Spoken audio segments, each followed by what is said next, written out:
इस समय जो राजनीति का स्तर जिसकी हम बात कर रहे हैं, तात्पर्य लगातार बदलते जा रहा है। क्या वजह मानते हैं? नहीं, बात यह है कि गंभीरता जो विषय है कि पॉलिटिक्स एथिक की होती है, सिद्धांत की होती है, विचारधारा की होती है। पर जिस परिस्थिति की मध्य प्रदेश में और देश में आज हालात है, देश के प्रधानमंत्री ने 10-10 राज्यों की सरकार गिरा दी। आरोप नहीं है, शिवराज सिंह जी ने स्वीकार किया है।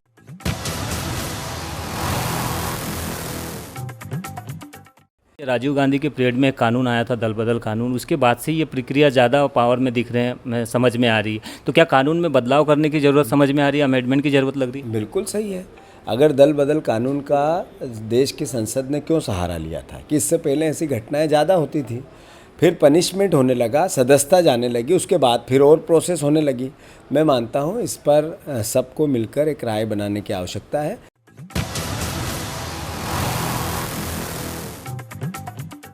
ऐसा माना जा रहा है इस समय कि कांग्रेस क्राइसिस के दौर से गुजर रही है। आपको लगता है किस तरह का एक क्राइसिस है और कैसे उसको संपन्न किया जा सकता है देश में? आज लोकतंत्र में धन बल का जिस तरीके से उपयोग हो रहा है नरेंद्र मोदी जी के आने के बाद, ये लोकतंत्र के लिए संकट है, देश के लिए संकट है। कांग्रेस का क्राइसिस तो अपनी जगह, हम लोकतंत्र के प्रहरी हैं, विपक्ष में रहकर भी अपनी भूमिका निभाएंगे।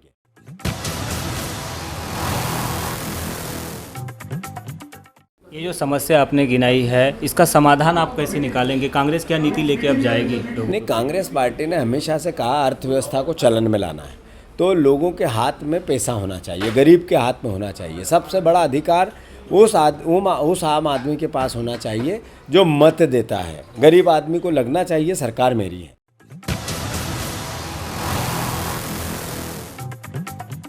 आर्थिक नीतियों पर हाल ही में एक वर्ल्ड लेवल की रिपोर्ट आई, मैकेंजी की रिपोर्ट, जिसमें चाइना काफ़ी टॉप पे जाते हुए दिखाई दे रहा है। भारत में प्रधानमंत्री के द्वारा 5 ट्रिलियन का सब्जबाग कह सकते हैं हम दिखाया गया था। इस पर आप क्या कहेंगे? आपको संभव लगता है? नहीं, मैंने यही कहा ना कि हमने किस दौर से निकाला देश को। कांग्रेस पार्टी ने किस दौर, जहाँ सुई नहीं बनती थी, फिर हमने हर क्षेत्र में, नेहरू जी ने एक समृद्ध क्रांति की, उसमें उद्योग भी आया, व्यापार भी आया, व्यवसाय भी आया, एग्रीकल्चर भी आई, हर हाथ को काम मिले है, उसका काम का पूरा दाम मिले, उस तरह का देश की नींव डाली।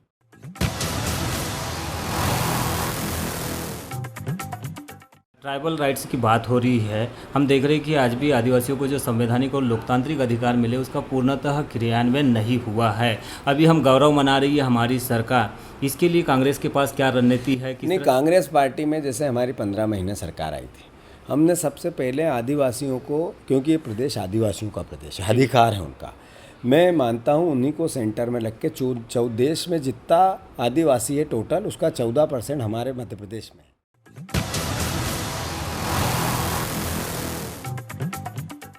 नीतियों की राजनीति क्या होती है? जनता का कल्याण करना, जनता के लिए पब्लिक पॉलिसीज़ बनाना और उनके लिए जन सेवा के माध्यम से कार्य करना। लेकिन भारत में लगातार राजनीति का स्तर है, जो तात्पर्य है वो बदलता जा रहा है। इसी को लेकर हम आज चर्चा करेंगे नीति राजनीति में जीतू पटवारी से, जो कि पूर्व में मध्य प्रदेश शासन में उच्च शिक्षा मंत्री रह चुके हैं। जीतू जी, आपका बहुत बहुत स्वागत है। जी, धन्यवाद। इस समय जो राजनीति का स्तर जिसकी हम बात कर रहे हैं, तात्पर्य लगातार बदलते जा रहा है। क्या वजह मानते हैं?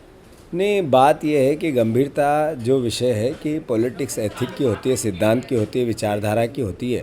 पर जिस परिस्थिति की मध्य प्रदेश में और देश में आज हालात है, देश के प्रधानमंत्री ने 10-10 राज्यों की सरकार गिरा दी। आरोप नहीं है, शिवराज सिंह जी ने स्वीकार किया है। क्या हमारे मध्य प्रदेश का चेहरा ऐसा तो नहीं हो सकता था कि 28 विधायक इधर से उधर चले जाए, 1 बार 2 बार 3 बार?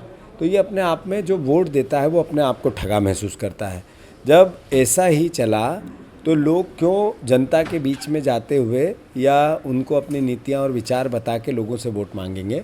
फिर विधायक जो बनेगा उसको खरीद फरोख्त करेंगे। मैं मानता हूँ ये लोकतंत्र का एक काला चेहरा है। और मध्य प्रदेश और भारत का संविधान दुनिया भर में सबसे बड़े संविधानों में, सबसे बड़े लोकतंत्र में आने वाला विश्वास है, भरोसा है। तो मैं मानता हूँ हम सबका दायित्व है, पत्रकारों का भी है, लोकतंत्र के चौथे स्तंभ का भी है, विपक्ष का भी है, जनप्रतिनिधियों का भी है और समाज जन का भी है, आम जनता का भी है, कि हम अपने देश के लोकतंत्र को बचाएं जो आज संकट में है। जो आपने खरीद फरोख्त का आरोप लगाया है, ये आरोप तो है ही और जगजाहिर भी है। कहीं ना कहीं देखते हैं कि ये राजीव गांधी के पीरियड में एक कानून आया था, दल बदल कानून, उसके बाद से ये प्रक्रिया ज़्यादा पावर में दिख रहे हैं, समझ में आ रही है। तो क्या कानून में बदलाव करने की ज़रूरत समझ में आ रही है, अमेंडमेंट की ज़रूरत लग रही है? बिल्कुल सही है। अगर दल बदल कानून का देश की संसद ने क्यों सहारा लिया था कि इससे पहले ऐसी घटनाएं ज़्यादा होती थी, फिर पनिशमेंट होने लगा, सदस्यता जाने लगी, उसके बाद फिर और प्रोसेस होने लगी। मैं मानता हूँ इस पर सबको मिलकर एक राय बनाने की आवश्यकता है और लोकतंत्र में जो जनप्रतिनिधि एक बार चुन के आ गया वो अपने एथिक लेके गया, विचार लेके गया, जनता के बीच में से बातें कही, पार्टी का सिंबल बनाया, लोकतंत्र की शपथ ली और फिर बदलता है, तो फिर से कानून पर विचार करना चाहिए। ऐसा माना जा रहा है इस समय कि कांग्रेस क्राइसिस के दौर से गुजर रही है। आपको लगता है किस तरह का ये क्राइसिस है और कैसे उसको संपन्न किया जा सकता है देश में? नहीं, बात यह है कि देश की वो पार्टी है जिसने अपने देश को बनाया है, देश को आज़ाद करा है। देश की आज़ादी में भी हमारे महापुरुषों ने अपने बलिदान दिए, लाखों करोड़ों लोगों ने अपनी शहादतें भी दी और अपना योगदान भी दिया।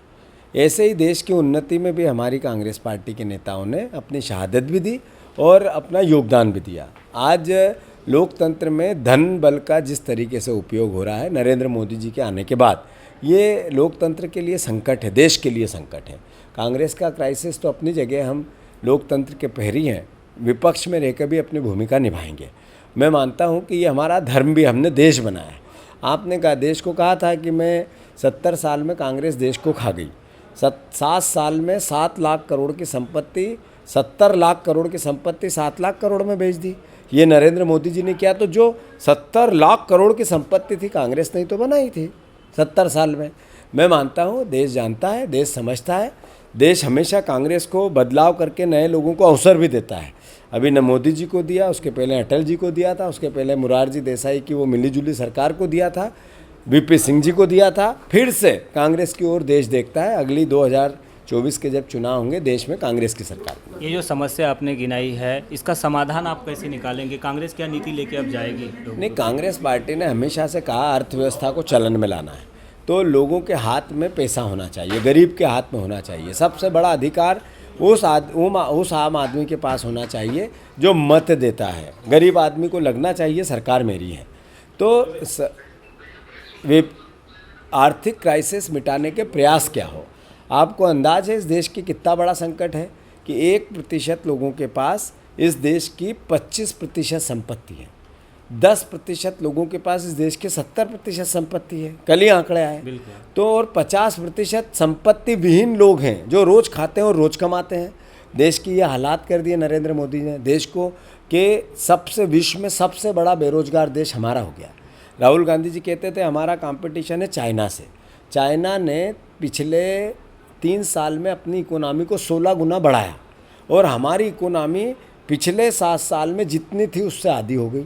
नरेंद्र मोदी जी ने $5 ट्रिलियन की बात कही थी, जो थी उससे घट गई। ये सब बातें, ये सब संकट, देश की आर्थिक नीतियाँ घर घर असर करने लगी और यही कारण है देश महंगाई के दौर में। यही कारण है पेट्रोल डीजल से पैसे उगाने पड़ रहे हैं और देश चलाना पड़ रहा है। यही कारण है देश की संपत्ति बेचनी पड़ रही है और देश चलाना पड़ रहा है।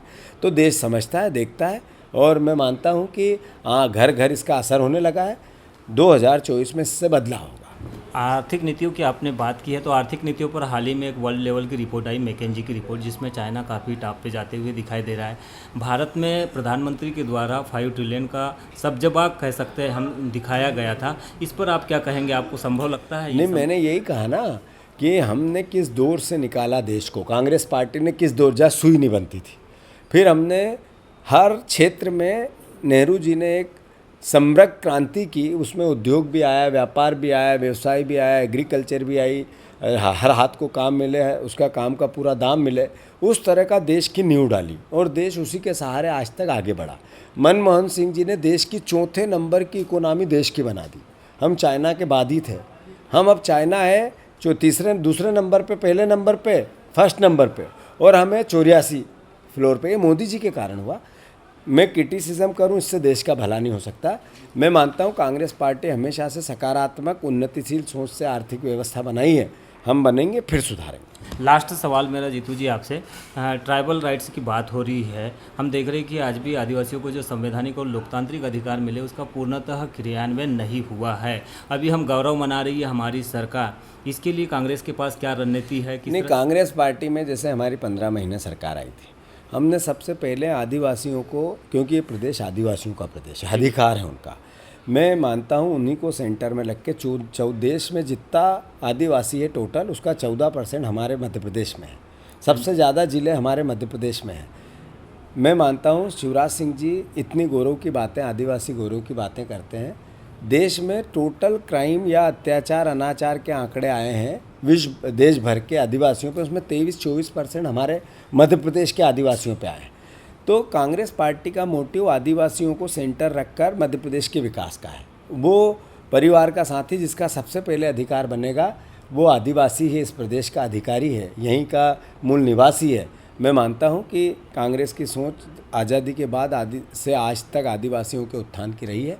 हमने वन अधिकार अधिनियम लाया, पेशा कानून लाया, हमने इन एट्रोसिटी एक्ट लाए, हम कांग्रेस पार्टी ने ऋण योजना ऐसी तमाम बनाई जिससे कि आदिवासियों का उत्थान हो, पढ़ाई के लिए व्यवस्था बनाई, पढ़ाई फ्री में हो, ऐसे कई संस्थान बनाए।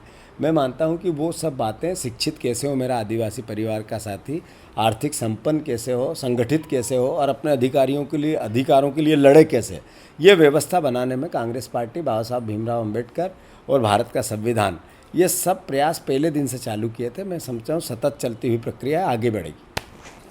लोगों से देश बनता है और देश को बनाने में लोगों की महती भूमिका होती है, इसलिए लोगों का कल्याण होना ज़रूरी है, लोगों के अधिकारों को सेफगार्ड करना ज़रूरी है और इस काम को नहीं कर सकती है बीजेपी, ये कहना है जीतू पटवारी का। कांग्रेस की नीतियाँ आज़ादी के बाद से ही लोगों के कल्याण के लिए रही है, उनके लिए ज़्यादा स्पेसिफिक रही है, यही मानना है जीतू पटवारी का। बालाघाट न्यूज़ के लिए आप देख रहे थे यमलेश वंजारी का एक विशेष साक्षात्कार।